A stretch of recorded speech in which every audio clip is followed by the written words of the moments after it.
and I'm joined by one of our great friends in the industry to help me really lay out all the changes that are happening and the new opportunities for sailing in 2028 and 2029. And I know that sounds way far out there, but it's really not as far as you think. I wanted to bring into the conversation Guillaume Cameron from Oceania Cruises, our strategic account specialist. Guillaume, thanks for joining us. Thanks very much, Ryan. I'm really looking forward to be able to share this new information on what we've got coming up, as you said, a little bit into the future here. Yeah, the sneak peek really came available to all of us in the travel agency world a couple of weeks ago. In fact, last month, Bon Voyage and Cruise Insider, our parent company, Bon Voyage, was invited to the sneak preview, an event in New York City where Oceania Cruises shared with its top partners what was coming so that we could be prepared to share with all of our clients. Guillaume, tell me a little bit more about what we were able to partake in New York City last month. Yeah, I mean, it was a great event held out at the Oriental Mandarin in New York City. We brought in a number of our executive chefs, along with two of our maîtres cuisiniers de France. So these are two absolute top French chefs that are really kind of driving home our new menu items and a couple of new concepts that we've got coming on our newer ships as well. So it was just a bit of a taste of that for our top partners, along with kind of sharing information about how we're kind of really moving forward as a whole brand, essentially really trying to encompass ourselves into that luxury segment, providing what we're just going to preview a little bit here in terms of experience on board, tying in the new kind of design flow on the ships, and essentially as well, like going into those new ports of call and those little bit more off the beaten path. Again, really highlighting, as we say, the joy of traveling well, especially. So that's kind of a little sneak peek of what we were able to provide. Yeah, our conversation today is really geared towards people who maybe have never cruised before, people who are experienced cruisers but haven't elevated maybe their cruise experience just yet to more of a luxury experience. But it's also geared towards those loyalists who love Oceania Cruises but want to know what's new, what is special about essentially a new ship. It's not a brand new build from the ground up, but you could argue, Guillaume, this is going to be a brand new build when it's all said and done. And we're going to get into the specifics here. So I'm excited that Guillaume Cameron, the strategic accounts director from Oceania Cruises, has joined us to be able to dive a little deeper. So why don't you kick us off and let's talk about Aurelia? What is so special and unique about this new ship? Yeah, I'm going to share my screen right now just to kind of run through that concept here. So, as we mentioned, it is a brand new concept, sticking with the traditions of Oceania, sticking with our foundation, and really kind of sticking with what has made Oceania so enamored with our guests over the last 23 years.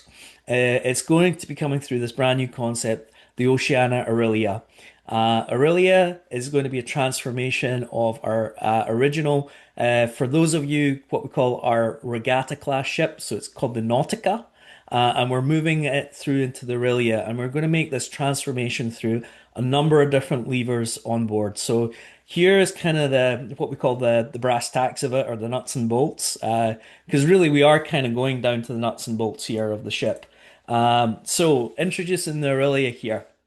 And this is kind of where the numbers come into play. The Nautica originally was a 676 passenger ship. The very first thing that we stand out here, it's sitting at 476 passengers. So we're reducing that passenger count down by a couple of hundred. Why that's important is that it's really kind of focusing in on the levels of service on board and the onboard experience for you as the guests on board. So this is really the biggest change. As the old saying goes, less is more. So fewer passengers on here is really going to elevate the luxury experience on board.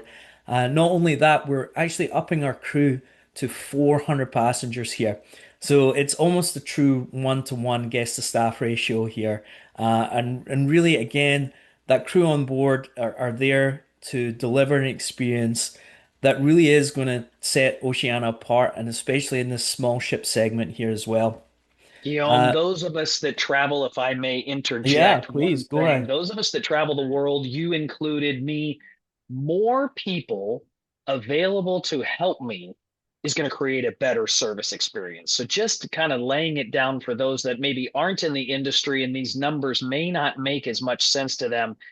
However, I think it's pretty obvious when you're cutting a couple hundred passengers and upping the crew, that to me means the level of service is truly going to be able to match that luxury tag that Oceania wants to make sure that they're labeled as. And this is an elevated experience from my perspective as well. And it's a definite trend in cruising, Guillaume, outside of even Oceania, is people are wanting to go smaller and smaller ships to be able to have that level of service increase. We know the big ships are out there and they work for a lot of different constituencies, but I'm not sure if I want to travel with my wife and 6,000 of my closest friends and family. So Oceania now has multiple opportunities in the 12 to 1250 range with a couple of their newest ships, but now really special and customized in a luxury experience at 476 guests. Yeah, and not only that, it's these ships themselves, they were kind of custom designed quite a number of years ago. However, the big trend right now is the space in terms of the staterooms that you're going to be in. So this ship here, as you can see, it's 179 staterooms to the 179 suites versus the 59 staterooms. So here, actually, that's kind of where another part of the numbers come in. We're almost about 70% suites on this ship, meaning that you have more space to relax in the evening. You've got more space to enjoy some of those longer sailings. Aurelia is really going to be designed for those voyages that are really going to inspire. We're probably going to touch on a little bit on this as well. The other thing I was going to say here, Ryan, is that we're really still trying to keep true to the ethos of what the spirit of these ships were. So we're going to highlight some of the new things that are going to be on board, but there's still going to be those familiar and firm favorites that are on board here as well. So what the guests are still going to come back to, I'm going to point out our library is one of the most popular destinations on these beautiful ships there. They really kind of give a sense of home. They really get you to relax whilst on board.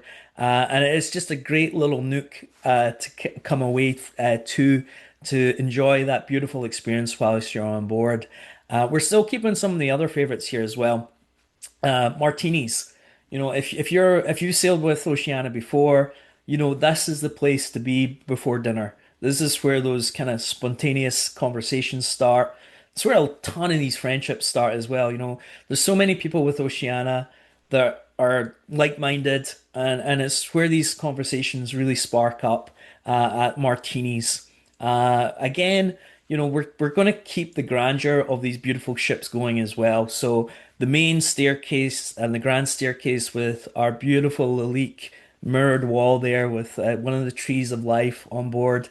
That is still going to be on board, given that, again, that beautiful kind of resonance on board these ships. So it's, for those of you who have sailed with Oceania before, we're still keeping that feel of relaxation, the feel of home on board. You feel like you're coming home on a lot of these ships. Ryan, I've really got to say they've got such a firm following of guests. That's one of the things what really our guests love about the beautiful ships. One of the things I would also say, Oceania is about the cuisine. We have our beautiful restaurants still on board. So again, the firm favorites of Polo Grill, our grand dining room, where you can eat at any time you want. You can eat with whom you want, especially when those 470 guests as well. You're going to make those new friendships on board. Toscana's our beautiful Italian restaurant, and Terrace Cafe and Waves Grill for that kind of more relaxed feel.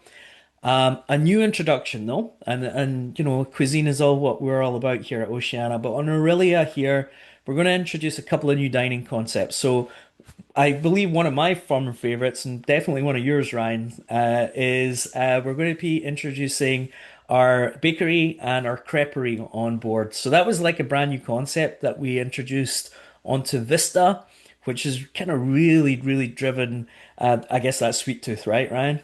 Oh, I've sailed on both Vista and Allura, which are the two brand new ships that Oceania launched in the last couple of years. And my stomach is still craving the creperie that we had. And instead of just having a great cup of coffee in the morning, the great fresh baked goods that are typically found in the restaurants, and you can find them all over the ship.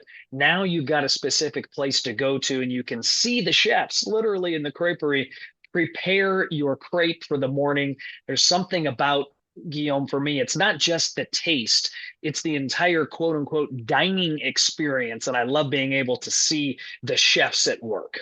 Yeah, it's almost a show on itself, right?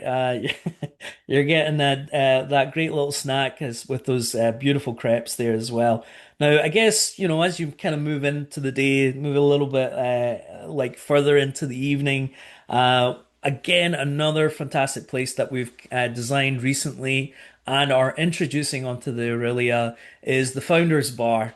And this is just a great place where we've got these classic cocktails, but we have these new immersive type cocktails through our beautiful craftsmen of our bartenders that are creating these unbelievable mixed drinks for you. I know I've got a few firm favorites there. Right in the middle there is our drink where we have a ball of Pinot Noir, frozen Pinot Noir, and a beautiful drink actually made with bourbon and Pinot Noir as well. And it's called the Benevolent Dictator. I've got to say, if you're on board, that's probably one of my recommendations to have a little tipple on that one. That's a great, and again, another great venue to kind of socialize in, right, Ryan? Yeah, that drink is exceptionally special for additional reasons. It comes from the winery in the Napa and Sonoma Valley called Silver Trident, and Yep. the people that run that winery are very familiar with Oceania Cruises. In fact, Bob Binder, one of the original executives with Oceania Cruises, runs that winery, and now in his retirement from the cruising industry, that drink is especially made from that winery. The Pinot Noir comes directly from that vineyard. And again, it's another place on ship that it's not just grabbing a drink. And I think what you're going to find as you cruise with Oceania, the experience is completely full circle. It's not just go to a bar and grab a great tasting drink. You can do that anywhere in the world, on the water. There's great bars all over the cruise industry, but the Founders Bar creates an experience. And those of us that travel and want to travel well, the joy to me, Guillaume, comes from the full experience. Yeah, as you say, it's a great place to socialize, great place for conversation, but at the same time, you're just seeing these craftsmen ply their work at these fantastic cocktails. I really enjoy this destination on board. Now, for a little bit more of a relaxed dining venue, we have our absolutely fantastic specialty restaurants on board, but one of the most popular up and coming restaurants that we have on board is our pizzeria at Waves. So Waves Grill will transform in an evening where you have this absolutely fantastic pizza available to you, but not only that. Really great burrata. I don't know. Did you have the chance to try the burrata at this destination, Ryan? Yeah, my wife actually loved the burrata more than myself. And as you know, happy wife, happy life. Yeah, and it's just you got a different type of varieties there, just a little bit more relaxed venue over and above as well. And keeping with that, many of our guests, they're what I always say, they're very much doers. They love to participate in a number of different aspects on board the ship. So that kind of speaks to some of our short excursions. But whilst on board, we have this great chef studio where we have chef-led workshops and really in immersive guided demonstrations that we will be able to take a lot of our guests off the ship and actually go out and do chef guided tours And this all stems from this location, our chef studio. So it's a new kind of area where you can learn a little bit more about the cuisine that we have on board, and really kind of delve a little bit deeper into the different types of tastes that we provide. So again, kind of unique opportunity there, just really kind of tied into the cuisine side of things with us. Beyond that too, we are also so there's a couple of new destinations that our guests are really enjoying, and again, it's kind of that learning aspect, that further knowledge aspect, and one of them is our Link Digital Center. Now, when this concept kind of came around, it was really for those guests who are looking to kind of participate a little bit more into kind of the digital side of things, and really kind of learn about how, when on board, they can share some of their experiences with the folks back at home. So this starts from lessons on social media, but it'll also delve into deeper in terms of like how to take better photos. We have a really great class where it's taste and click. So we're doing a presentation where you're learning a little bit more on how to take better pictures. But then also what will happen is you've got that immersive aspect of it where you'll go in and you'll see a cooking demonstration and where you can take better pictures of your, as the saying goes these days, the phone eats first, right? So we're kind of honing in on a little bit on that with the digital center. But again, more social media aspects there as well for you to learn a little bit more, and really again help share those experiences as well. And we also have our one of our firm favorites, the artist loft there as well. So we'll have a new expert within there who'll teach you a little bit more about the art. We have beautiful art on board these ships as well, because that's one of the aspects I feel we just don't talk enough. We have all this amazing original artwork on board. Many of our guests really enjoy that type of art. And again, it's that immersive learning experience whilst on board. So that's kind of some of the tastes of what you can experience whilst on board the Aurelia.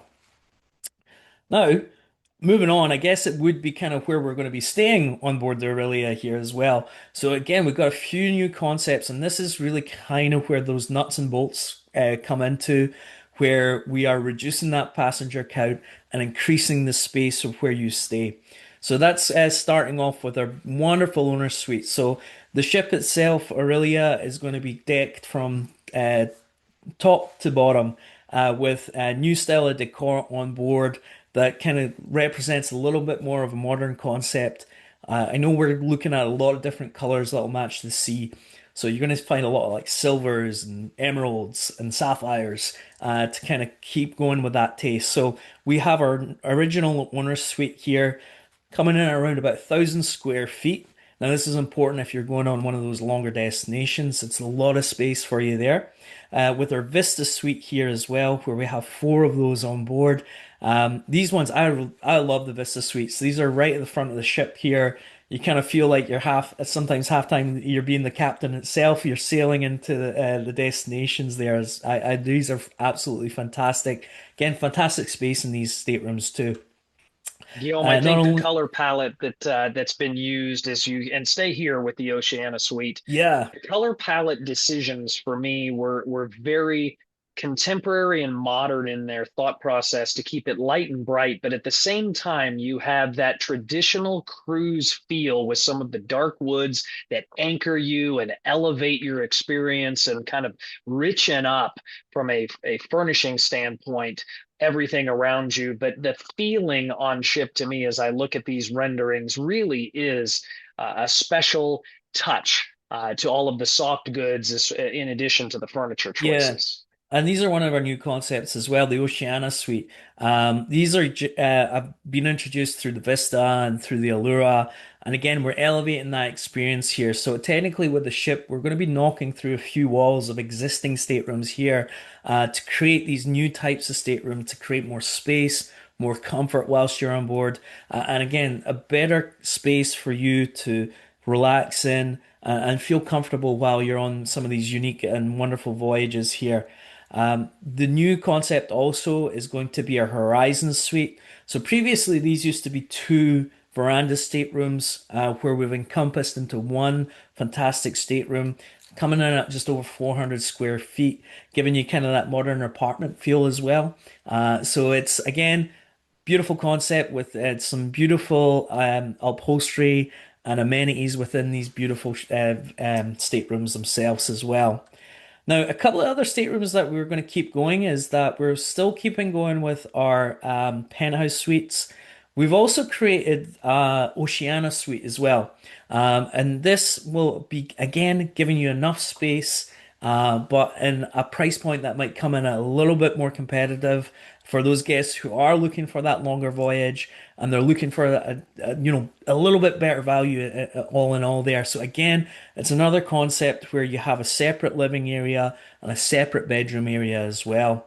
And actually, one which Ryan and I kind of debated on this one, inside staterooms. Now, inside kind of can be a bad word in the cruise industry, but this one, what we've decided to do, and it's a very unique concept, almost like a first within the industry here, is that we're providing this inside suite.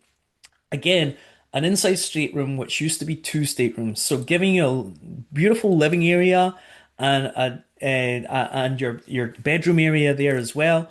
But we're going to partner this with our suite privileges here. So we're going to have our butler service available for you, giving you extra amenities whilst in this ship. So it's for those really, I would say, honed travelers who are experienced before. They want to look at those beautiful destinations. They want to keep in those beautiful social spaces on board.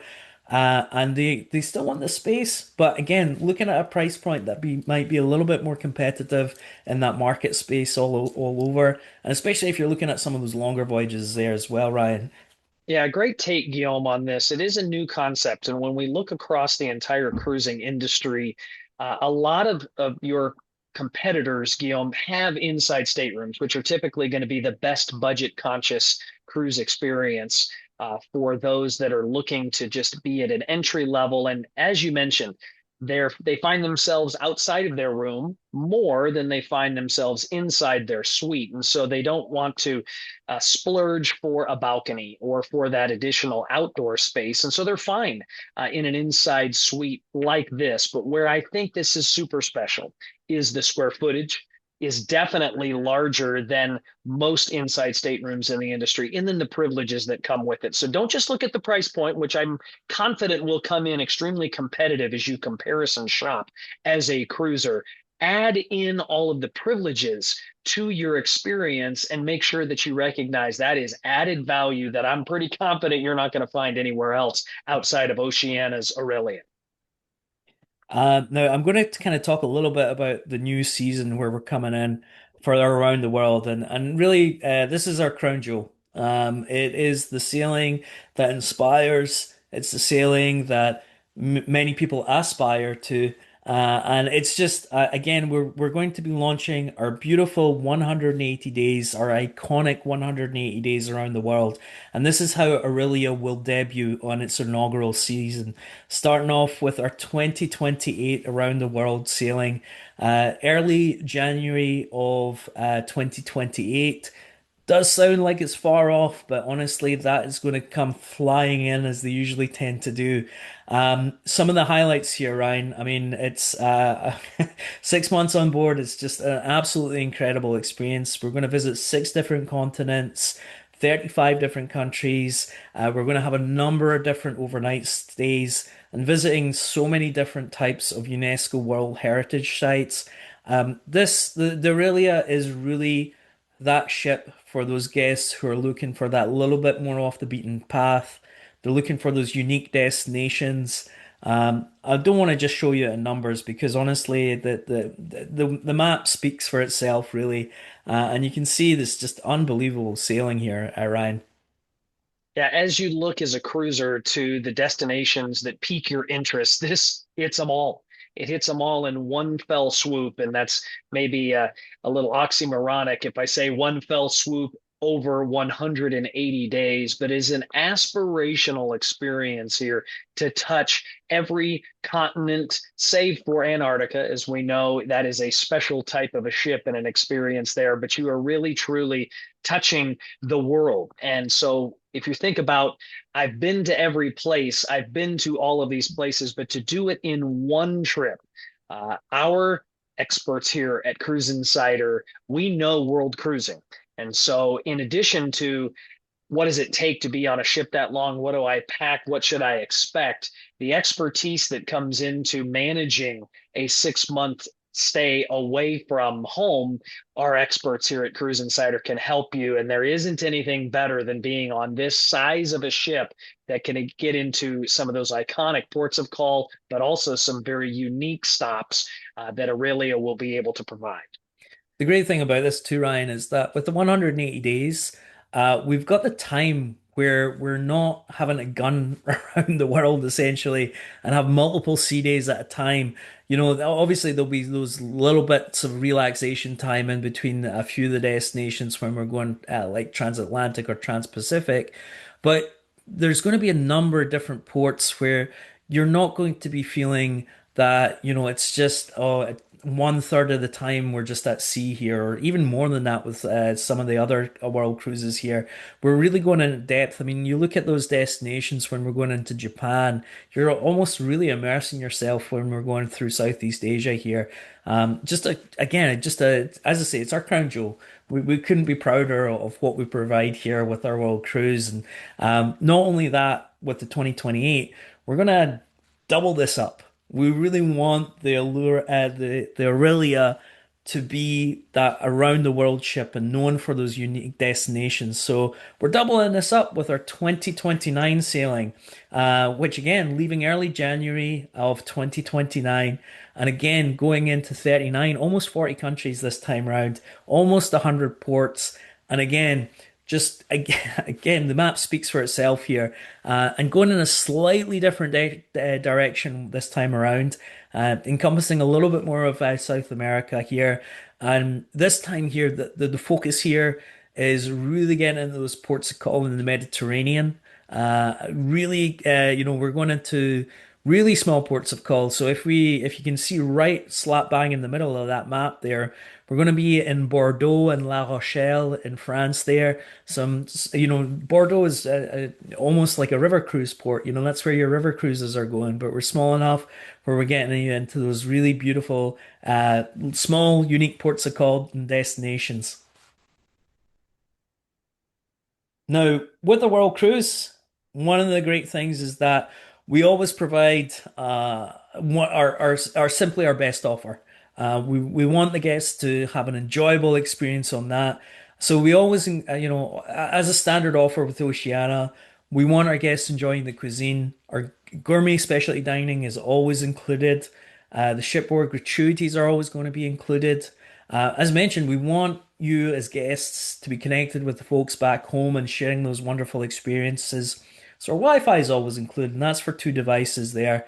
Alongside this too, anything that's non-alcoholic, so our sodas and specialty coffees and tea, sparkling water, still water through Vero is always going to be included as part of that. And 6 months, you were saying, how do we pack for a 6 month cruise? It's pretty, we include those laundry services for those 6 months. So that's one less thing to worry about. And also included as part of our exclusive prestige package, we're including our first class air. We have a night pre-cruise. We also have transfer for that luggage. So, I always get teased because whenever I go for like a few days somewhere, I'm always packing a steamer trunk. So I'll be able to have my steamer trunk delivered on this one, between the ship and or between the hotel and the ship. We have our transfers included and medical consultation as well. I know that's a concern for guests being away for 180 days, but we have our consultation process there as well, and including up our visa package as well. So for those ports of call that we're going into a little bit. And then also you have the choice if you want to have beer, wine, and champagne with lunch and dinner. We have that option available to you. Or I generally think with a lot of our world cruisers, are very generous shore excursion credit for up to $9,000. Can really help you explore those ports of call that you might be unfamiliar with, and we give you that choice back to you as guests. Not only that, we're going to be including some privileges for guests who have sailed with us and who have been with Oceania many times. We want to reward that loyalty with our beautiful Oceania Club privileges there. But Oceania, the Aurelia, one of the things that we're talking about too is that we're doing these two 180-day sailings. What happens in between here, Ryan? Well, we've got a number of shorter sailings. So if you wanted to try something that's not as long as your 180-day sailing, we have some beautiful grand voyages here. And I know as well, this sailing here is really popular in that you will embark from New York and you debark from Boston. So for those of you who are looking to travel maybe a little bit further afield, but don't like quite as long of a plane ride these days, then you can use this New York to Boston option. And again, as you can see, the map really kind of speaks for itself here, Ryan. Excellent ports of call. I really like it's how you stated it. This is a shorter itinerary, but it's still 78 days. And it eliminates the flight issues. And we know the worst part of travel these days is your air portion of your trip. We kind of see it as a means to an end, but now if you can eliminate that means to an end, if you're a nor'easter and live in that region, you might just be able to train into New York or into Boston when you get back to Boston and make life super simple for you. But how port intensive is this itinerary? And you are just making little hops all the way through the Nordic and Baltic discovery. It's named beautifully, as you've mentioned. Love this itinerary. Fantastic. And then for those of us that are maybe like a little bit looking to get into, actually, we were talking about Antarctica as well, right? So here we go. We have this beautiful sailing going from Miami to Los Angeles in 2028. Great time of year to be going down there too. Hitting up all these beautiful ports of call in the Caribbean. We've got Devil's Island back there. That's for those of you who remember Papillon. That is where he was incarcerated. But again, a super unique port of call where we are going through into these beautiful ports of call into Brazil. We're heading and doing a flyby or a drive-by of Antarctica there, and going into some of the beautiful fjords down in Chile there as well. So, a really unique opportunity where we also do some of our overlands there, Ryan. So, you notice Machu Picchu is in there. You have the opportunity whilst being in Lima to get all the way over to Machu Picchu as well. So, kind of one of those ones where you can tick off quite a few different things by going into these unique ports of call. This would be a specific itinerary that I would encourage you to talk to one of the cruise insider experts who can talk more deeply about the overland experience and what that add-on would look like, but also being able to discern between what the Oceania Aurelia does in Antarctica versus maybe a more expedition style experience. And you want to weigh your options. And this is where the cruise insider expert can tell you what your experience on Aurelia is going to look like so that you're not surprised. That's our goal, is to make sure that you understand what is in front of you. Maybe there's some surprise and delights along the way in a good way, but you don't want to be surprised if you have an expectation of, oh, we're going to be doing one thing and you're actually not. That's where our cruise insider experts can chime in and help you. Yeah, I know the team there is just absolutely fantastic. And on the advice side of things, there to kind of pinpoint exactly what your guests are needing to. Obviously, here's a few other different types of sailing. So, if we don't have a quick 78 days to spare there, Ryan, we've got short sailings down to 7 days. Again, beautiful sailings here, like your Boston to Montreal. The ship's small enough. I know many of the ships when they're going up to Canada, New England are just stopping off by Quebec City. We're small enough where we can get under the bridge to get all the way through to the beautiful Montreal. And yeah, just some unique options there for you. So some classic itineraries, the Athens to Barcelona for 10 days. Again, gives you that kind of appetite if you wanted to try early out for the very first time to see kind of what that small ship sailing is all about for Oceania. So yeah, I mean that's kind of where we're at here, Ryan. I mean, I mean, again, thank you for taking the time out to watch today. It's an exciting time for us at Oceania. We really appreciate you tuning in to learn a little bit more about the Aurelia. And yeah, Well, thanks, Guillaume, for giving us not only a deeper dive, it's a true taste, and I think it's appropriate to use that phrase for Oceania Cruises, the finest cuisine at sea, the taste of what Aurelia is going to be moving forward in 28 and 29. And again, it feels like that's far off, but it's not as far as you think. And you've presented a lot of inspirational opportunities, but I think the world cruise is aspirational for many. And so I would encourage anyone who is watching this webinar to jump in and make a quick phone call to our experts, and we can start really diving into which stateroom, which suite is what you're looking for on Aurelia. You have to try Oceania Cruises if you haven't. And really want to thank Guillaume for taking your time as a good friend in the industry and one of our favorite cruise lines out there, Oceania Cruises. thanks, Ryan. I really appreciate it, and thanks to all of you for attending today and learning a little bit more about Aurelia. Take care.